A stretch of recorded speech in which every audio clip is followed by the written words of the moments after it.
To the young folks, this generation coming on, it is a privilege, it is an honor, and it is a treat to have Brother Joey Height not only preach to those of us that was raised under him, but to those of you that loves going to camps now. Brother Dennis Heath, you know, most of us know Brother Dennis. Brother Dennis, he said this, that he is the greatest youth camp speaker of all time. His burden sparked a desire in my heart to be the influence to my generation that he was to mine. Brother Douglas Meadows said he was the greatest and most influential preacher in my life. He is the preacher that has molded my style of preaching today's youth camp. Brother David Webb, who's got a wonderful meeting, pastor in a great church down in Kentucky, Brother David Webb called in today and said he's the greatest youth camp speaker that our movement has ever seen. His illustrations were powerful, his sermons outstanding, his altar services were unmatched. But what made him great was his genuine burden that he had for the youth night after night. Brother Kevin Webster, they was talking to him a few years ago, said, it's because of Brother Joey Height that if you get called in to preach a youth camp today, you're forced to do it 3D and in color.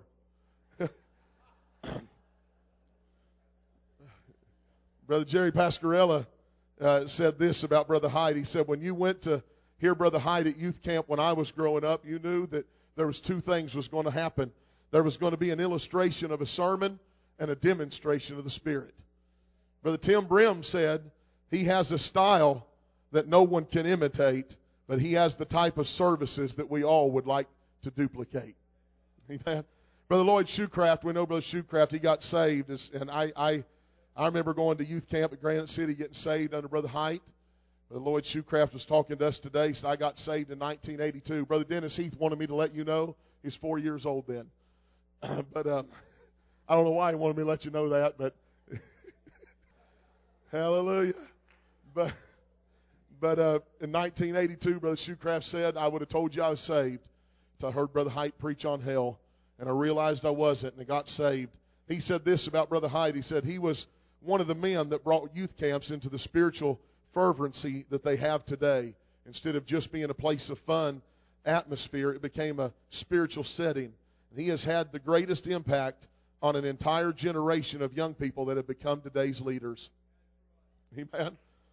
I remember my brother-in-law telling me it was at Southern Ohio Youth Camp, sitting back by one of the windows. Brother Height was preaching, and I remember the service well. He laid his head over on the Bible desk and began to cry. And he said this is when my brother-in-law said he felt the call into the ministry. He began to cry and laid his head on the Bible stand and said, Dear God, this burden is too big for me. Please send help. Please send help.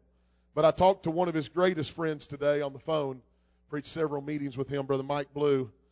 Brother Blue said this, said Brother Height blazed the trail for the illustrated sermon. Said when you went to hear Brother Joey, it was not only a sermon that you heard, it was a sermon that you saw. And not only was it a sermon you heard and saw, but it was a sermon that you would never again forget. And said this, he said, I preached several meetings with Brother Height and said for the big cut up that he has become and been known for, said with all the fun that he's had, he takes the ministry and our youth more serious than anybody I've ever preached a message with. All that being said, it's my honor, it's my privilege. Not only, Brother Gary Lee told me today, I told him I was going to tell on him. Brother Gary Lee said today, we was talking, and we were talking there, and he said, someone may ask, how come Brother Height doesn't preach many youth camps anymore? Brother Gary Lee blamed that on us getting old and taking Brother Height to the camp meetings with us. But it's a great privilege and honor, not only for those of us that grew up under Brother Height, but it's a privilege and an honor for you young folks to hear one of the greatest speakers, one of the greatest preachers of our time. Put your hands together. Let's let Brother Height know what we think about him. Appreciate him being service with us tonight.